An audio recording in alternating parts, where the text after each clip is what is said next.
This is the ultimate question. What phone should I buy? Clearly, foldables might not be the best option, but they sure are interesting. Having reviewed the Motorola Razr, we move on to the other foldable in this form factor, the Samsung Z Flip. So let's talk about this phone because there's lots to talk about, and near the end I will explain how I feel about foldables and what you should consider. But back to the question at hand, should you buy the Samsung Galaxy Z Flip, whether it's the LTE or 5G version, in 2021? Hello everyone, this is Matt from Real World Review. Check out the social media listed above if you want to talk tech, and subscribe if you want to continue watching tech. Let's get started. Initially, when I saw this phone and compared it to the Motorola Razr, the first thing I wondered is which one has a better screen. Well, easily the inside screen is better than the Razr, while the Razr destroys this phone with the outer display. You open up this superior hinge, which I'll talk about that in a minute, and you're exposed to this large, almost uninterrupted display. This is a 6.7-inch 1080p, obviously flexible OLED display with a pixel density of 425 pixels per inch. There is a hole punch for the front camera, but besides that, the screen is actually really nice. You have plastic body bezels because the screen is plastic, but the screen extends extremely close to those plastic pieces, making the screen as big as possible.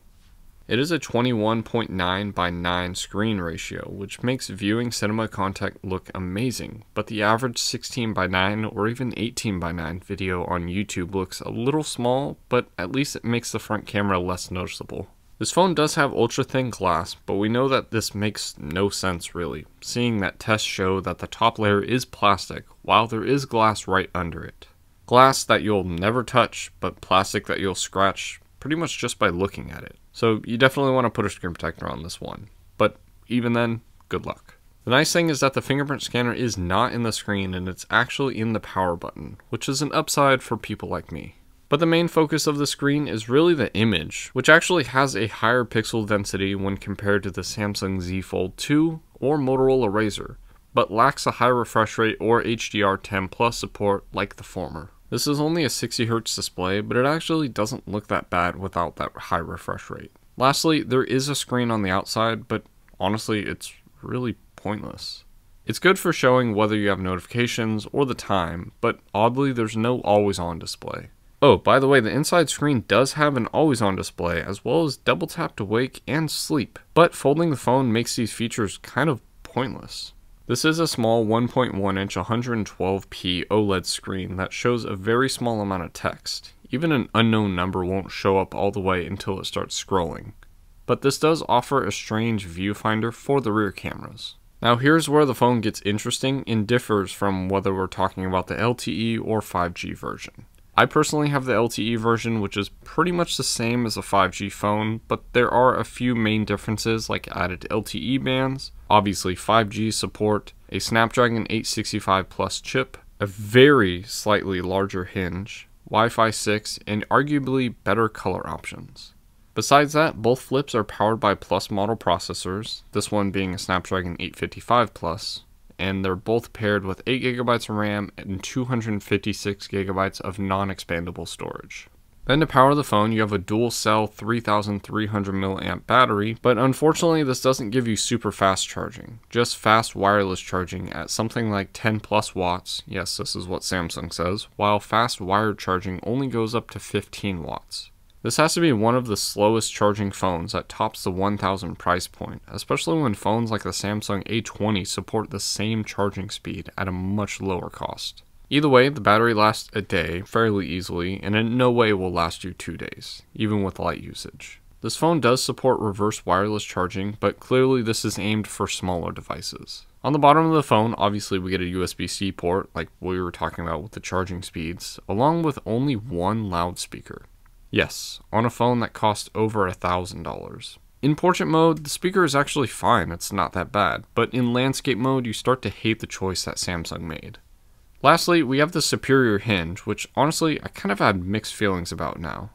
This is the same hinge design that we get in the Z Fold 2, which honestly I love, but in this shape, it seems less useful. Still feels more durable than the Motorola Razr hinge, but it can make opening the phone up feel kind of weird. Also, I can tell that this hinge is starting to wear out, seeing that the phone is almost a year old, this one in particular, so that's something to consider. Still, it is a very versatile hinge that is good for things. I'm honestly not really sure what the point of the hinge is, but it is kind of fun to fidget with. It could be good for some time-lapse video, or if you're doing night shots actually. Especially if you figure out a way to get astrophotography working on this phone. Overall, we get 3 cameras on this phone, and only one is focusable, and only one has optical image stabilization. Just like the Samsung Z Fold 2, they are not the top of the line cameras, but they do work. The internal one is a 10 megapixel fixed focus camera, but it is capable of capturing some nice shots as well as 4K 60 frames per second video, which overall isn't that bad. But the main focus is the outer cameras, both being 12 megapixel sensors, one being an ultra wide and the other being a standard wide angle sensor.